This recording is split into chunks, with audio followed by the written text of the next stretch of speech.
7. plokk, kui hundid päriselt tulid. Eelmise osa lõpus jõudis sellesse loosse valge Toyota. Mitte veel kogu juhtum, mitte veel kogu vaidlus, ainult esimene hommikune pilt. Katkine tagatuli, katkise plastikuserv, punane jälg. See punane jälg ei olnud minu jaoks mingi kunstikooli värviharjutus.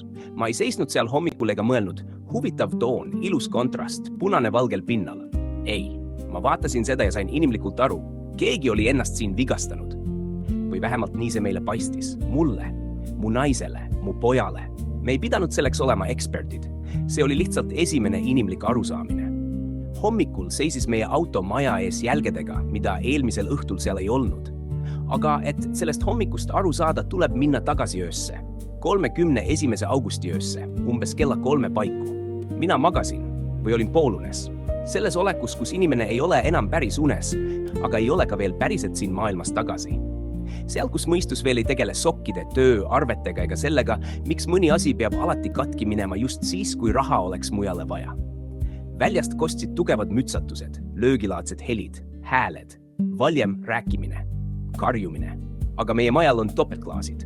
Topeltklaasid teevad välise maailma natuke pehmemaks. Nad ei kaota lärmi ära, aga panevad selle justkui läbi teki tulema. Ja lisaks klaasidele teeb inimese kõrvaga veel midagi üks teine asi, harjumus. Kui ühest suunast on varem tulnud öist lärmi, pidusid, hääli, suitsukonisid, prahti ja muud väikest elurõõmu, mida keegi sulle kingib ilma küsimata, siis inimene harjub. Alguses reageerid, siis väsid, siis mõtled, jälle keegi karjub, jälle kellegi pidu ei mahu tuppa ära. Jälle peab keegi kell 3 öösel maailmale seletama, kuidas elu tegelikult käib. Ja sa ei lähe enam iga heli peale aknale. Mitte sellepärast, et sind ei huvitaks, vaid sellepärast, et inimene ei jaksa igat lärmi võtta nagu sõjakuulutust. Naabreid ei saa valida. Seda teab iga inimene, kes on kunagi elanud teise inimese kõrval. Ja väike Eesti teab seda suure Venemaa kõrval eriti hästi. Sa võid hoida oma platsi korras, teha oma tööd, elada rahulikult, loota, et üle piiri tuleb kõige rohkem müra, suits ja praht. Aga vahel ei tule enam ainult müra. Vahel tuleb löök. Ja löögi kõige salakavalam osa on see, et esimesel hetkel ei pruugi sa arugi saada, et nüüd läks piir üle. Siin tuleb mulle meelde vana hundid lugu. Poiss karjus, hundid, rahvas tuli kohale hangude ja vikatitega. Poisil nalja kui palju. Siis karjus ta jälle, rahvas tuli jälle. 3. korral tulid võib-olla ainult mõned üksikud asja kaema. Aga kui hundid päriselt tulid, siis võis poisil olla juba vesi ahjus. See lugu on naljakas ainult seni, kuni naljavend hundiga vastamisi ei seisa. Meie puhul ei olnud see rahvajutt. See oli päris öö.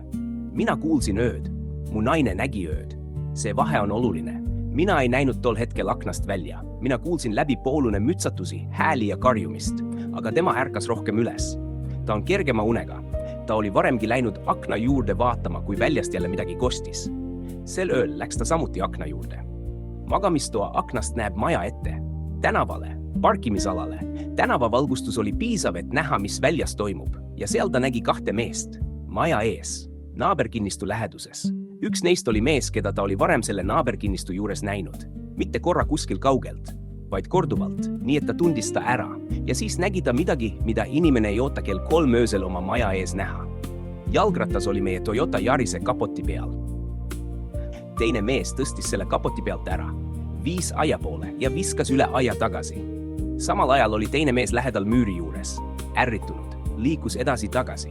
Karjus, vehkis kätega, näitas keskmist sõrme. See ei olnud inimene, kes otsib rahulikult kadunud kassi või keegi, kes küsib viisakalt, vabandust, kas te olete mu jalgratast näinud? See oli käitumine, mis paistis talle agressiivne.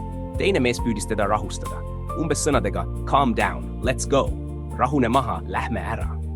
Aga mõnes olukorras on nii, et üks inimene proovib tulekahju kustutada ja teine otsib tikke juurde. Mu naine kuulis veel karjumist naaberkinnistu suunas. Siis lahkusid mõlemad mehed. Öö jäi jälle vaiksemaks. Aga see ei olnud enam sama öö. Ta ei läinud öösel õue autot lähedalt vaatama. Ja tegelikult ei saa seda talle kuidagi ette heita. Ülevalt aknast ei pidanudki olema näha, millised kahjustused autole juba tekkinud olid. Inimene näeb öösel sündmust. Ta ei näe veel kogu tagajärge. Ja võib-olla oli isegi parem, et ta mind tol hetkel üles ei ajanud ega õue ei saatnud.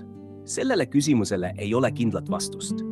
Kui inimene on uneuimas ja õues on agressiivselt käituv mees, siis võib üks vale samm viia selleni, et autokahjustusest saab juba inimeste vaheline kontakt.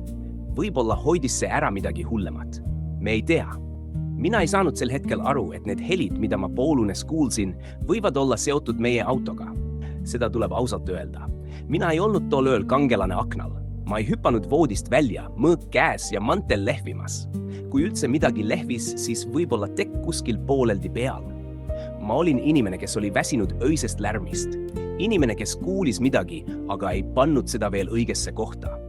Sest kui oled liiga kaua kuulnud tühja lärmi, siis võib päris heli tulla hetkel, kui sinu mõistus ütleb jälle. Aga seekord ei olnud see lihtsalt jälle. Toyota jäi maja ette seisma oma vaikse haiguslooga, mida me nägime alles hommikul. Ja hommik ei öelnud enam jälle. Hommik ütles, tule vaata.